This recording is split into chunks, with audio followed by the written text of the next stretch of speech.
the biggest what ifs in the world of wrestling.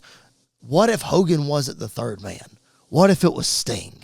What if the list goes on and on and on? So we're going to break down some of the biggest what ifs the world of wrestling has ever seen. And I'm going to throw to Jared first because I know he's got a great one, mainly because I want to talk about it. Go ahead, Jared. What is your biggest what if in the world of wrestling? What if Shawn Michaels had never broken his back? Yep, right there. So that's supposedly where the injury occurred. I don't know. I speculate that he was already having back issues before this. But whenever that he took the backdrop onto the casket, I mean, you could kind of see the oh crap look on his face as he's flying through the air, sees the casket, goes down on it, and it just kind of grazes it with the edge of his back, which I'm sure did something terrible to his vertebrae.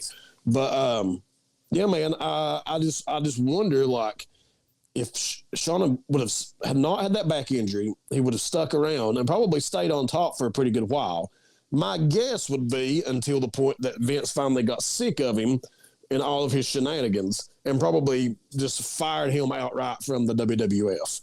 And I think we would probably have had a situation once that happened to where he found God, he came back, he repaired his relationships. I think that would have happened regardless of how it went for Shawn, but it's just crazy to look back at, like, the way, I mean, what effect would that have had on the Shawn and Bret Hitman Hart Survivor Series match? I mean, just so many things it would have, you know, like affected if Shawn had never got hurt, never had any back issues.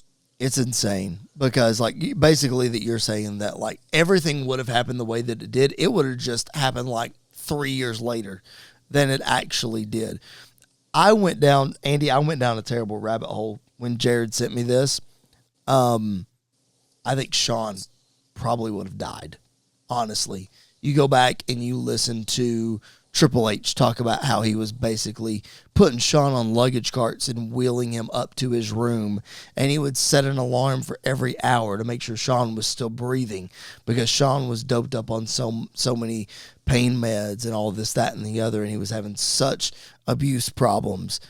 I mean, I hate to say that. I hate to be morbid, Andy, but fact of the matter is Shawn Michaels was not doing good before the back injury happened. Then the back injury happened, and then he was just in a terrible, terrible place. So I'm with Jared, like, Vince would have fired him, and then he would have spiraled so far down. I hate to go that route, but, man, it's just sad to think about. Yeah, I mean, you know, it, like you said, it probably would have ended not great for Shawn, whether it was as extreme as him, you know, not being able to beat his demons or just simply being fired or let go from the company. I'm not going to go that deep down the rabbit hole. I'll stay in the world of wrestling. Honestly, like, could you imagine that doesn't happen, and let's say he does end up getting fired? What are the chances that he goes to WCW? Yep. Like, what are the chances that he is their main guy now? Like, could you imagine a world where, you know, if he does go to WCW and everything kind of plays out the same, I don't think Hogan turns heel. I think the NWO is Shawn and Diesel or Nash and Hall. Like, I think that's all of the thing that they're playing into. I think it would have, if he would have never hurt his back and got fired, I think it would have changed the landscape of wrestling forever. And I think it's crazy to look back and kind of see that. It's very interesting because there was always rumors, Jared, that Shawn wanted to go be with his buddies. He wanted to go to WCW, and Vince wouldn't let him go. He said, "You'll never be happy there. They'll never use you right over there." And Vince held him hostage, basically, and probably for good reason. I guess I'll climb out of the morbid thing, Jared, and I'll say, listen, we had this conversation all the time about which run of Shawn's was better, pre-back injury or the comeback in 2002. I would argue that the comeback in 2002 is the better run, but Jared, we don't get that unless he breaks his back. He goes out of the company, he finds God, like you mentioned, and then he comes back. And Jared, he has some of the best matches that we have ever seen. I just wonder if, again, going back to, I think his back was hurt already before that backdrop onto the casket. I think that's probably just what finished him off. But I wonder if he had never have had the back problems, would Shawn have even been on dope? I mean, it seemed like a wild child, so maybe he would have found his way into that regardless. But, I mean, even before that back injury, supposedly he was doping himself up because he hurt so much. Right. And because nobody was wrestling like Shawn back then, and Shawn was taking so many chances, and he was trying his best to carry the company on his back at a time where nobody else was doing that, and they were getting their tails kicked in the ratings, which leads me to one of my biggest what-ifs in the world of wrestling. We all know the story of WCW leads in the ratings for 83 weeks in a row, and then they give away that Mankind's going to win the World Championship, and that was the night that everything turned, and the WWE never looked back as far from a ratings perspective. But what if, Jared, the Monday Night Wars result was reversed? What if WCW had won the Monday Night War? Because, guys, it's explicitly said in the Vince McMahon documentary on Netflix, he was weeks away, not months, not years. He was weeks away from closing the doors of the WWE during the Monday Night Wars because they were in such bad place. Can you imagine, bro, like, can you imagine what kind of wrestling matches we would be having right now? All the things on the poll that you could put up there, bro, we're putting it on a poll. That's what I foresee if WCW had won. Oh, Lord, Andy. See, if that's the result, then there would not be wrestling in 2024. Honestly, I think if WCW would have won and you give Bischoff all the control of everything, I don't think he could handle it. Like, I think he would have crumbled under the pressure. I honestly think Vince probably would have got back involved in WCW and just changed it back to WWF with all of their stuff, and we'd be right back where we are now. But if we're living in that timeline, I don't see them lasting forever. I really don't. I'm 100% with you. Like, I wrote it down in my notes. Like, did WWE winning the Monday Night Wars save pro wrestling as we know it? And I'll say this. TNA would be the number one promotion right now, which is crazy to probably think about. Or ECW, one of the two. Like, it's that's the dark timeline of wrestling, I think. It really is. Yeah, it really is. Now, for a couple weeks together.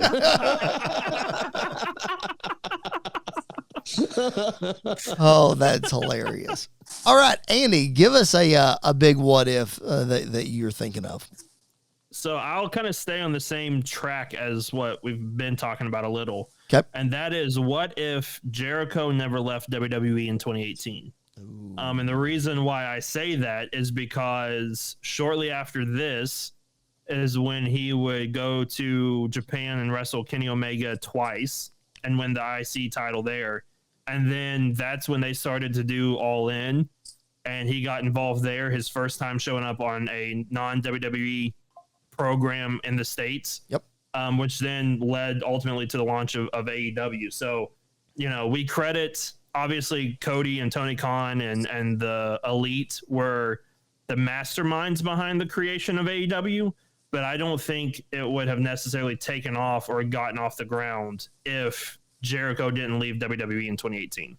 Yeah, because Jericho might not have a title, but that man is a silent partner in so many different ways, and that company, Jared, would not have survived if Jericho hadn't helped out. No, I was going to be funny and be like, well, we would have a much better wrestling scene going on today if that happened. But in all reality, we wouldn't, because there would be no competition for WWE. Yep. So there'd only be one place to go, and it would either be here in the United States with WWE, or you would have to go probably to Japan. And so I think wrestlers wouldn't be making as good of wages, which would probably bring morale down, probably wouldn't see as good of a product as what we're getting. So I think with AEW coming along and giving WWE competition, I think it was a great thing.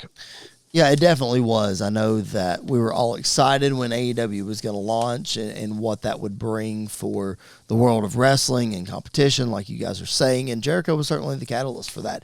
You hate to see, as big of fans as we are of Chris Jericho, sometimes you hate to see him go play on the other team because it doesn't seem like, he'll take his rightful place as being honored in the way that he should for being what he was for WWE. But at the same time, he can go do that and be an influencer for a younger generation. I'll stay along those same lines. I'm going to give one more what if, and then we're going to wrap up this show. Appreciate you guys being with us. I'm going to stay along those same lines. Jericho left a place that was his home for, he came in 99, so almost 20 years. To go help start AEW. Andy, you mentioned it. One of those guys that also started AEW was Cody Rhodes. So I must pose the question. What if Cody Rhodes, Andy, never leaves AEW? He started the company. He was one of the CEOs. He broke the throne at All Out. Or All In, rather. He was one of the guys that spearheaded it. What if Cody Rhodes never leaves AEW? The easy and honest answer is he would have been AEW's 2015 Roman Reigns. Mm-hmm. I think he would have been the most hated guy on the roster. Not from within the company. I think from within the company, they would love to have him. And honestly, I think if he stayed in AEW, no matter what his wrestling persona was, I think the product as a whole, I don't think he would have gotten the situations with Punk and all of that stuff. I think he would have taken care of that backstage and everything. But I do think he would not be in the position he's in right now. And I think that has a negative side to it, but I think it also has a positive side to kind of force him to do something out of his comfort zone of maybe, going full-fledged heel. Because everybody's kind of clamoring for that Homelander Cody Rhodes version that we're all looking forward to. That's going to happen at some point. And I think an AEW version of that is really, really interesting because he's unhinged and can do and say whatever he wants. I mean, he went through a flaming table, so there's no telling what the guy will do, when you release the restrictions. But I think for his career-wise, I don't think it would have ended up as well as it did for him to leave WWE or to leave AEW for WWE. I think you probably would have seen the rise of LA Knight if that would have happened, because I think you have to plug somebody into that spot where Cody's at right now, you would assume. And I think that LA Knight was, he was on his way until Cody came back and The Rock came back and everything blew up with Roman and Bloodline, and then he just kind of went away.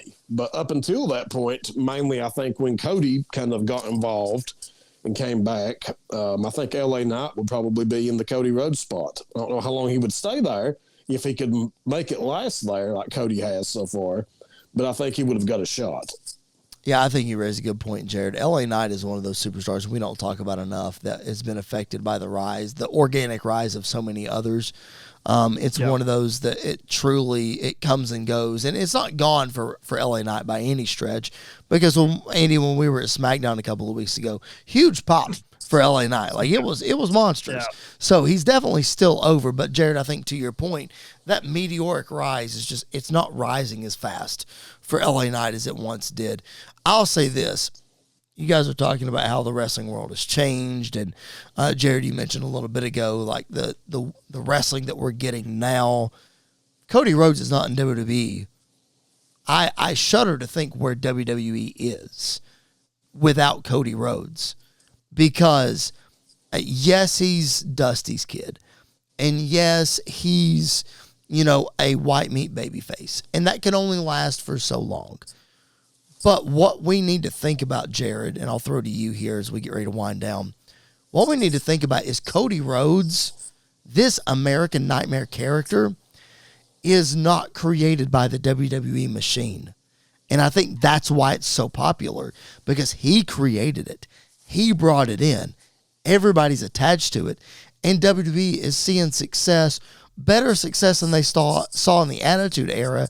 And Jared, you can credit a whole lot of that to Cody Rhodes and just the way he carries himself, his persona, his relationships with the fans, all of those things. And without him, WWE doesn't have that. Yeah. Yeah, I mean, you plug in somebody like LA Knight, and it just does not work nearly as well. I mean, I don't think you have the guy that's going out there dressed in suits and who's looking all professional and being kind of a role model for the young men. And I don't think LA Knight would have got out there and spent as much time doing all the fanfare, the shows. I just think it would have been a completely different scenario, and I don't think WWE would be raking in nearly as much money as they are since they have Cody. Yeah, and I think, you talked about the rise of LA Knight being kind of hindered by Cody Rhodes. I'll tell you another guy that I think probably would be in the Cody spot, and it's weird to say because he's already like a high-level main eventer. I think if Cody Rhodes was not in the company, WrestleMania 39 and 40 would have been about Seth Rollins and Roman Reigns instead of Cody Rhodes and Roman Reigns. And so I think Seth would have filled that spot. And you know how much I love Seth. Like, I absolutely love Seth. I don't think Seth connects as well with the WWE audience as Cody does. Agreed. Because Cody Rhodes in 2024 should not work. Like, he should not work. He's the white meat babyface that John Cena was. Yep. But it works because it's believable and people are behind it. And so I completely agree. I don't think WWE would be in the position that they're in. Obviously the rise of Roman Reigns would have helped them out a lot and, all of this other stuff. But like we've talked about before, you can't rely on just one megastar, no pun intended with LA Knight, to take the company to the next level. Like the Attitude Era, you had Austin, you had Rock, you had Taker, you had Shawn, you had Triple H, you had so many stars on that roster, and for a while it was just one person. Now you're looking at it and you've got Roman Reigns, you've got Cody Rhodes, you've got Seth Rollins, you've got CM Punk, you've got Drew McIntyre, and now with the possibility of a LA Knight getting to that point too. I don't think that happens nearly as fast as it did if Cody Rhodes doesn't come to WWE. Yeah, WWE was certainly on their way up after the pandemic. We saw, everything was starting to rise. Roman Reigns was on his way up, but man, Cody Rhodes showing up at WrestleMania 38 just sent the thing into another stratosphere, and then tearing his pec, and then we just entered a whole other level.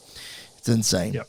All right, so biggest what ifs. We'll try to bring that segment back around here in a couple of weeks. That's a lot of fun to speculate. What if, what could have happened, what should have happened. Jared, I think the Hogan third man discussion is probably in the works. Just because that's the most popular one, and that's the one that we like to speculate wildly.